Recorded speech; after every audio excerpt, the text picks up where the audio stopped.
Kawasan selatan Thailand merupakan kawasan yang memiliki Muslim terbanyak di Thailand.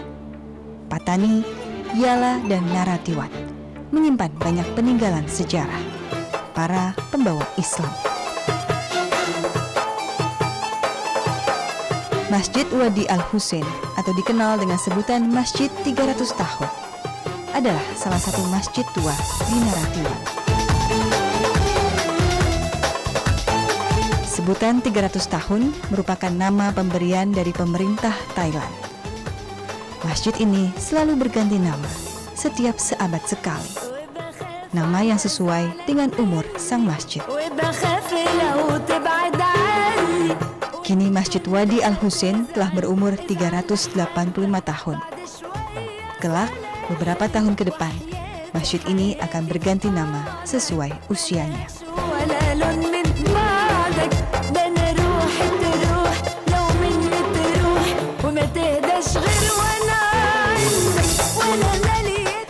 Masjid yang terletak di Kampung Teluk Manuk, Narathiwat ini memang jauh dari sentuhan teknologi. Namun, meski telah berusia hampir 4 abad, Masjid Wadi Al-Husain tetap kokoh berdiri, mempertahankan keaslian.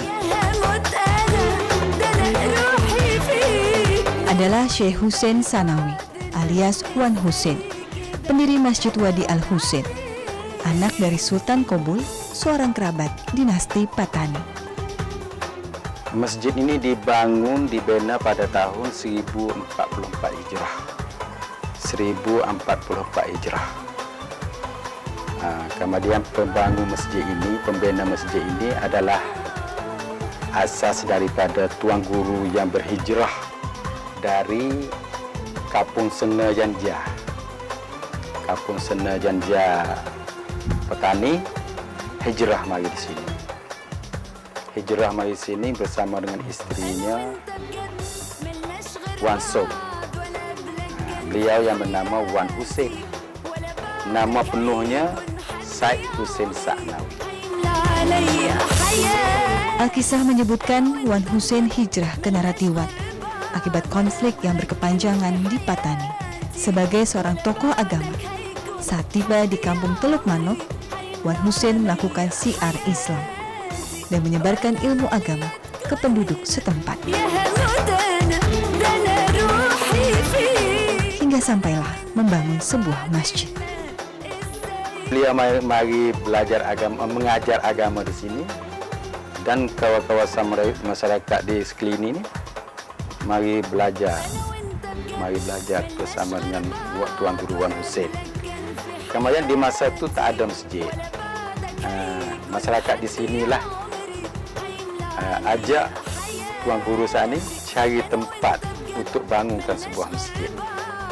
Kemudian Tuan Guru yang berada di kampung lama dia mari di sini serta dengan masyarakat di sini, mari bertemu di sini di Teluk Manak. Bertemu di Teluk Manak ni, tempat kawasan bangun masjid.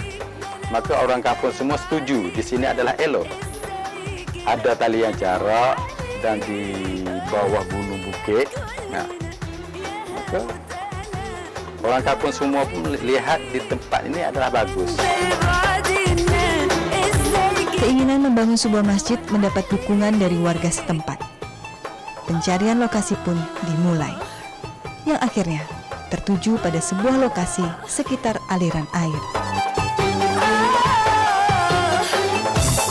Wadi Al-Husain pun memiliki makna. Wadil yang berarti aliran air, dan Husain, nama sang tokoh, bermakna indah. Aliran air yang indah, sesuai dengan bangunan yang berdiri, tempat mendapatkan sebuah amalan yang baik. Seni rancang bangunan Masjid Wadi Al-Husain merupakan gabungan dari beragam unsur budaya, termasuk budaya Jawa. Tukang bina masjid, tukang pertama adalah Wan Hussein sendiri, dan tukang yang kedua Muhammad Semat, dan tukang yang ketiga Abdul Rauf. Kemudian ketiga-tiga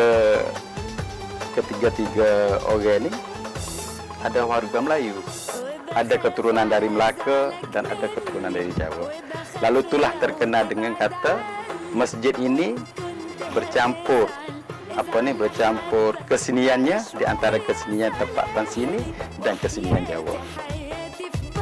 Sejak berdiri hingga kini, masjid yang sedikitnya menampung 150 jemaah ini tidak banyak mengalami perubahan. Semua tetap sama seperti saat Wan Husin mendirikan masjid ini. Awal bentuk rupanya macam inilah, macam yang kita lihat ni. Tapi perubahannya bata, atap bata tu. Dulu atap daun kayu, dinamakan daun beretan. Atap daun beretan. Daripada daun beretan, pergi kepada daun cucuh.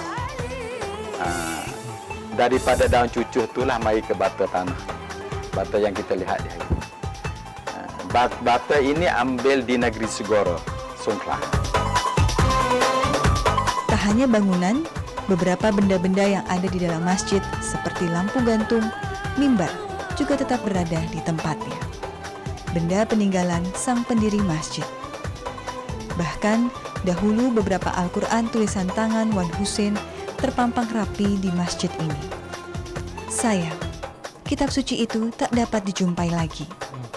Alasan tua dan usang yang menyebabkan kitab suci harus disimpan di rumah keturunan Wan Husin. Dahulu, ruangan berukuran sekitar 2x3 meter ini tempat muazin mengumandangkan azan atau dikenal sebagai menara masjid.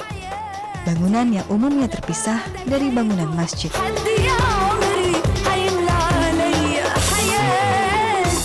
Suara keras dan lantang tentu dibutuhkan saat itu. Maklum, teknologi pengeras suara belum terwujud. Melalui ruangan sempit inilah, sang muazin memikul tugas berat. Memanggil kaum muslim untuk melaksanakan kewajiban menjalankan perintah sang Khalik. Masjid Wadi Al-Husin merupakan sebuah bukti lain bahwa Islam menyentuh hingga ke pelosok negeri yang sekalipun jauh dari ajaran Islam.